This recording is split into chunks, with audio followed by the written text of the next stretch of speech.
মশলা দিয়ে ডিমের রেসিপি আজ আমি তোমাদের দেখাবো। প্রথমে দিলাম সরষের তেল 3 চামচ।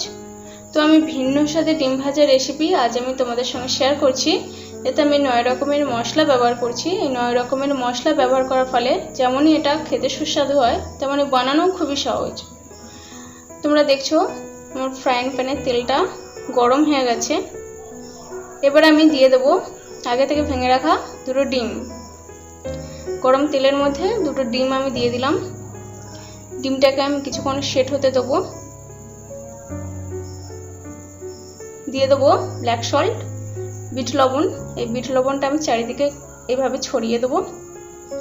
এই বিট লবণ দেওয়ার ফলে ডিম ভাজার টেস্টটা খুবই সুন্দর হয়, খেতেও দারুণ হয়। দিয়ে দেবো 9 রকমের মশলা, এটা আমার নিজের হাতের বানানো। এতে তোমরা দেখছো কি কি দেওয়া আছে এই মশলাতে, ইংলিশে লেখা রয়েছে।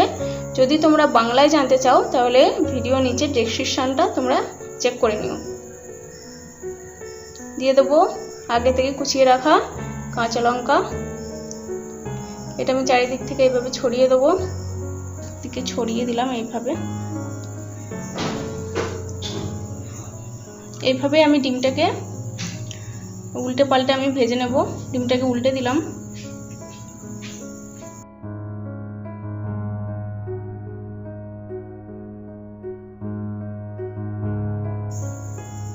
আমার ডিম ভাজাটা প্রায় হয়ে এসেছে।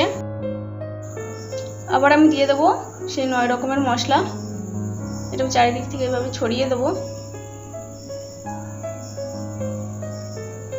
দেখছো ডিম ভাজাটা কত সুন্দর ফুলে উঠেছে, দেখতেও খুবই সুন্দর লাগছে আর গন্ধটাও খুব সুন্দর উঠছে। আমি প্লেটে তুলে নিলাম। এটা খাওয়ার জন্য একেবারে রেডি। ভিডিওটি ভালো লেগে থাকলে লাইক, সাবস্ক্রাইব এবং শেয়ার করবেন। অবশ্যই কমেন্টে জানাবেন। Thank you.